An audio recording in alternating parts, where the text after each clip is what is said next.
Hi guys! For today's video ay papakita ko kung paano maglinis ng dust mite vacuum cleaner. So nabili ko ito 2 years ago na, but this is my first time na lilinisin ko ito. So first, remove muna natin ang dust cap at dito na nakikita na yung dumi na nakukuha sa bed at saka sa pillow. Doon na ako nagva-vacuum palagi. But guys, this is for 2 years kasi usually, minsan may mga weeks na hindi ako nagva-vacuum. Tapos usually talaga once a week lang or minsan wala. So kaya natagalan akong maglinis. So ito na siya. But anyway, this is my first purchase talaga. Although medyo pricey, about 1,800 2 years ago, but hindi ako nagsisisi kasi kung titingnan natin yung dumi talaga, meaning nandyan sa bed na hindi nakikita. So somehow na prevent or na control yung allergic rhinitis ng aking anak. Hindi naman ito mahirap linisin, but at this point hindi ko alam na natatanggal pala yung silver part. So pwede pala yung tanggalin at ma-expose yung filter sa loob. So siguro next time tatanggalin ko yan kasi nahirapan akong linisin yan kasi may mga holes or butas. But anyway, meron naman tayong kalakip na brush na maliit. So nakakakuha pa rin siya, and also with the help of the wipes, yan, that part pwede pala yung tanggalin sa ilalim. Tiningnan ko siya ngayon while I'm editing at madumi talaga, but next time, sa second time, yan, nahirapan ako, akala ko hindi na siya matatanggal, but yun pala, nakita ko sa instruction na pwede palang tanggalin at malinis ng bongga.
And this is the part na medyo mabusisi na kasi may mga buhok na nakasabit.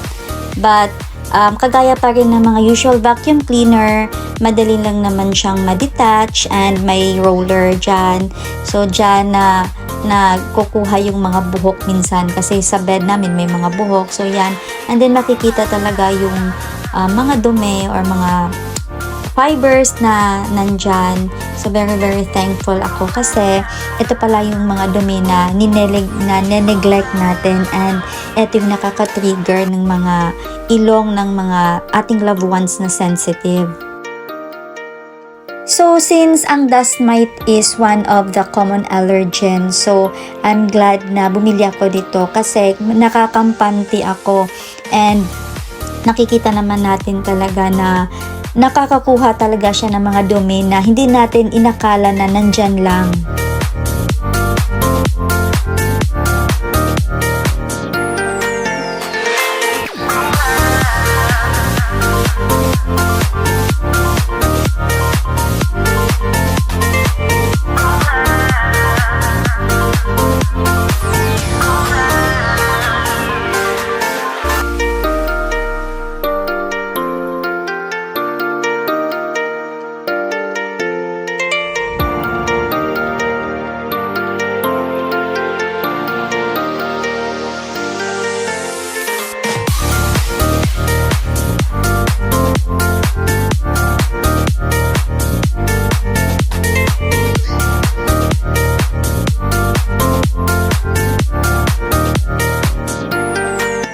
So, ito yung part na binasa ko with soap and water, including na dito yung air outlet filter sponge.